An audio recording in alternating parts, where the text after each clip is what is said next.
Good morning, everyone. I was going to begin, as I have with each of my talks about the world's wisdom traditions, by confessing my inadequacy to the topic at hand. But this time, the tradition itself commands it. Taoism's founding text, the Lao Tze, makes that clear in its opening lines. The Tao that can be told is not the eternal Tao. The name that can be named is not the eternal name. So let me tell you about Taoism, knowing in advance that I will fall short. And perhaps that's the most Taoist opening possible. Taoism was born in China around 500 years before the Common Era, and its founder's story could not be more different than those of other religious figures. Jesus gathered disciples. Buddha pulled in huge crowds. Muhammad started an empire. Lao Tze did none of these things. Lao Tze was the keeper of the archives at the emperor's palace around 500 BCE. Late in his life, he resigned this position and went west towards Tibet, riding a water buffalo. Before leaving China forever, he rested at the home of a border guard who recognized that this was a man of wisdom. The guard begged him, "Before you go, write down what you know. Leave us with something." Lao Tze seemed indifferent to the idea, but the next morning when the guard woke up, Lao Tze had left, and on the table was a small text that we know as the Tao Te Ching, the Book of the Way. And that's the story. The book itself is very slight, 81 short chapters. You could read the words in half an hour, and it's the second most translated book in the world.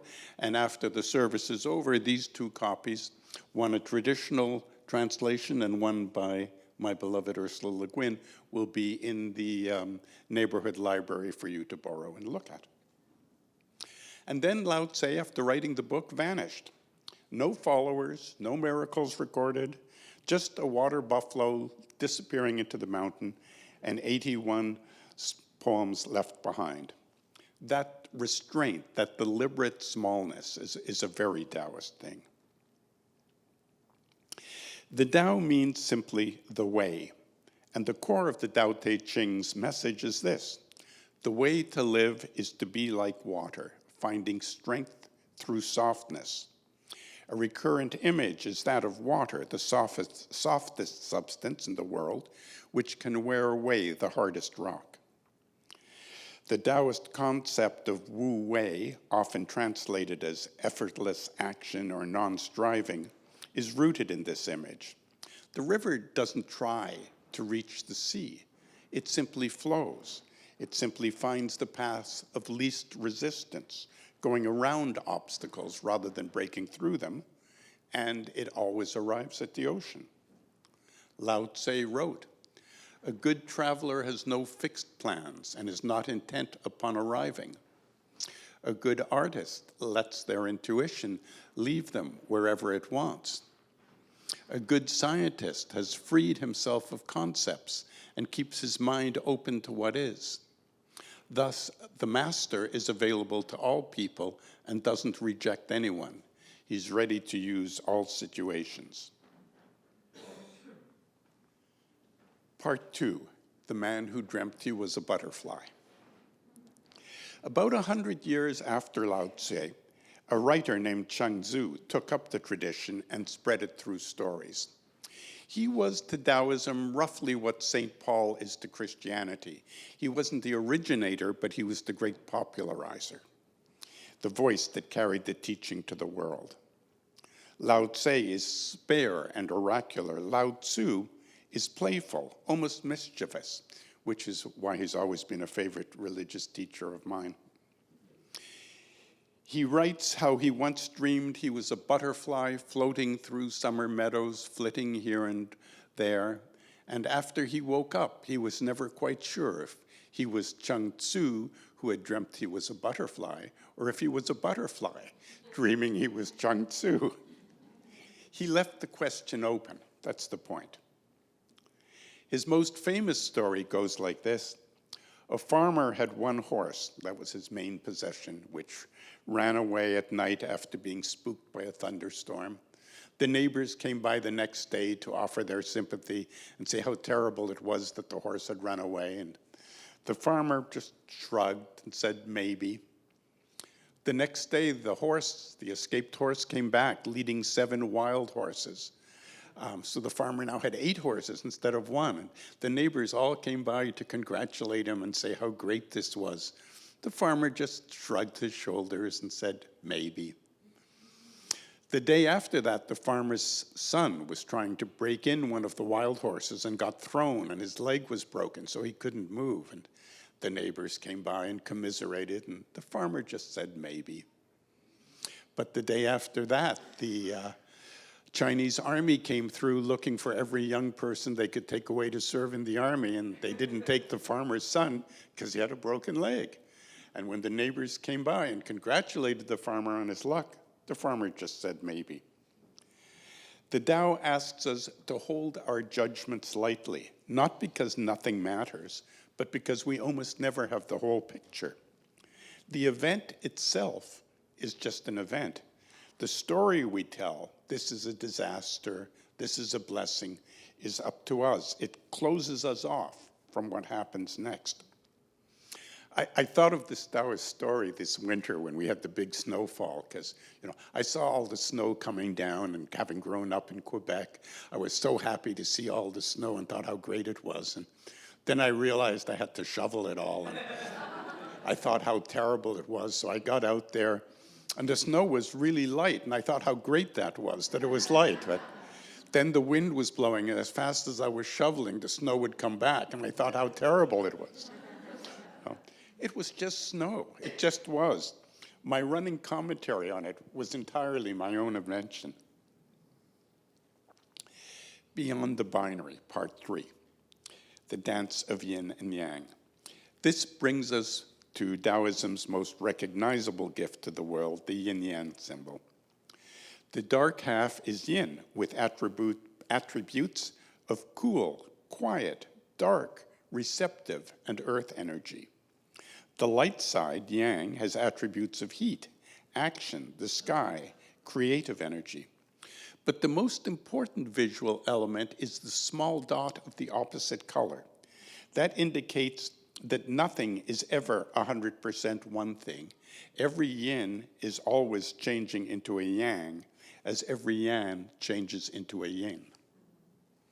This is the heart of Taoist wisdom.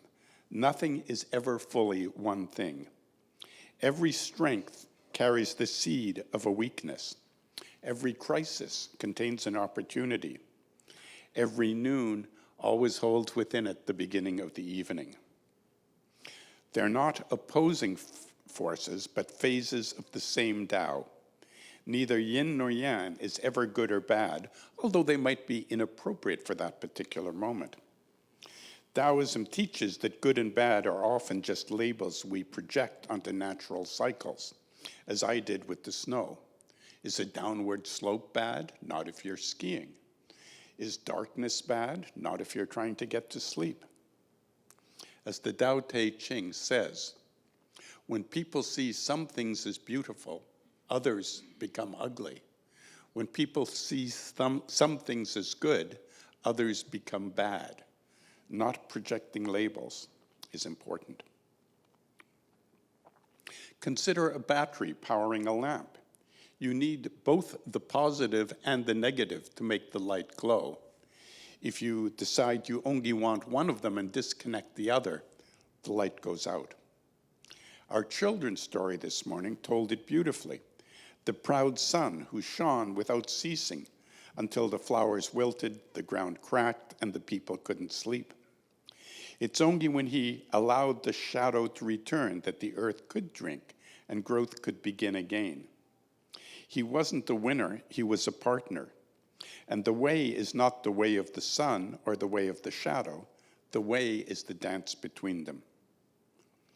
Taoism, at its foundation, is a profoundly non-binary tradition. its response to anyone who declares themselves entirely one thing, all strength, all certainty, all light, all male, all female, would be gentle, loving concern. You've lost touch with your other half, and without it, you'll eventually burn out, break, or go dark. The I Ching, which Allison mentioned, the Chinese Book of Changes, is an oracle built entirely on this insight. Its wisdom is not in saying, this is the right answer. Its wisdom is saying, here is where you are in the pattern, and the pattern is always changing. Sometimes you must exert yourself fully. Sometimes it's a time to wait for things to change. The art is knowing the moment you're in. And I can't end without further honoring the Tao of Pooh, the marvelous book by Benjamin Hoff that Allison cited. It is, as its title suggested, a rereading of Winnie the Pooh, using Pooh as the perfect Taoist character. Pooh doesn't plan, he doesn't achieve, he doesn't optimize. He wanders, he notices, he's present to whatever the moment brings, and he is, in his unhurried way, deeply content. A. Milne, perhaps without knowing it, gave us one of the great Taoist parables. The Tao of Pooh quotes this passage. "Rabbit's clever," said Pooh thoughtfully. "Yes," said Piglet, "Rabbit's clever. And he has brain." "Yes," said Piglet, "Rabbit has brain." There was a long silence. "I suppose," said Pooh, "that's why he never understands anything." As the gathering music this morning said, or sang, you don't have to know the way knows the way. You don't have to plan the way, trust the way, feel your way. The way knows the way. And the Tao Te Ching ends as it began, with water. There's a slide. The supreme good is like water, which nourishes all things without trying to. It is content with the low places that people disdain. Thus, it is like the Tao. In dwelling, live close to the ground. In thinking, keep to the simple. In conflict, be fair and generous. In governing, don't try to control. In work, do what you enjoy. In family life, be completely present. When you're content to be simply yourself and don't compare or compete, everyone will respect you.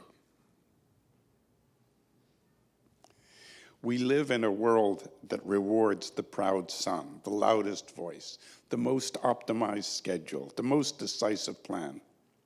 Taoism asks us to consider the water instead, soft, unhurried, content with low places, wearing away stone not through force, but through faithful, patient presence.